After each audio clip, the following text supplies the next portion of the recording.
part of our society. You know, first of all, when we talk about the narrative that everybody is referring to, the hustler versus dynasty narrative, at NCIC what we always say is that is the political mantra or platform of one political formation. And one of the problems that has been facing our country is that the unit of mobilization for politics is the ethnic identity, where every election time, the dominant political forces you referred to will receive to their communities and tell them your biggest enemy is the other group. The other group is planning this. Then in the process, they create fear, they create suspicion, and when people are fearful and suspicious, it is very easy to manipulate them, it's very easy to divide them, and it's very easy to incite them into violence. So what we are saying is, be it as it may, can the conversation be, what is the other political formation alternative? And that is why the symposium we are convening in March is to move the discussion from personalities, from identities, from perhaps even regions, to being issues. That as a political party, this is what I want to do for Kenya if elected in 2022. And instead of the others attacking that position, politics by its nature is supposed to be about ideas. Let them also say, whereas we are saying, this is what we are going to do for Kenya, for us, we are saying, this is what we are going to do. First, before criticizing what the other person is doing, without even saying what themselves they are planning to do for the country. That's how you drive the agenda from being an attack of personalities or being us versus them to being a discussion about issues that affect the people of Kenya and that will advance our democracy going forward.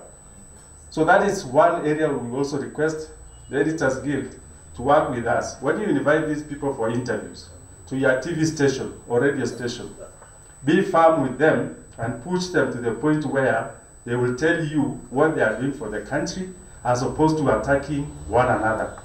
Let the discussion be a contestation of policy ideas, ideologies about how they see as the future of Kenya. And most of the time, if you even ask them, as a political leader, what is that one single problem that disturbs you as an individual that you think, if elected to be president, you'll be able to transform and change Kenya and push it to the next level? So that is it. Upgrade the discussion from personal attacks, from bigotry to issues. And then that way, even the people will be empowered to say, surely this is saying this one is saying that, it will take us this one, they can make an informed decision. And that's why we are seeing it as a comprehensive forum. We will even be interested on issues of voter registration, because if people do not register properly, it undermines democracy, and therefore peace and cohesion. We are interested in that. If people do not get on the actual day of voting to go and cast their vote, it undermines the essence of democracy and will be a threat to peace and cohesion. And that is why our comprehensive view of elections is very important. And as Editors Guild, as people of the media, we invite you to elevate the discussions at every stage of the cycle to the level where Kenyans will be told about what is important for the country and how we can advance it after every election. Thank you.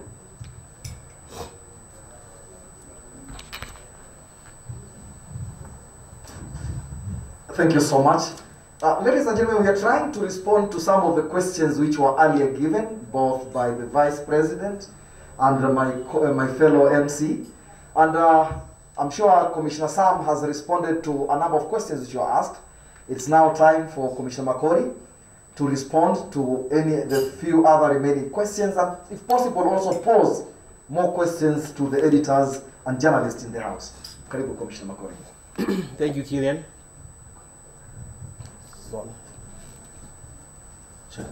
Thank you, Killian. Good morning once more.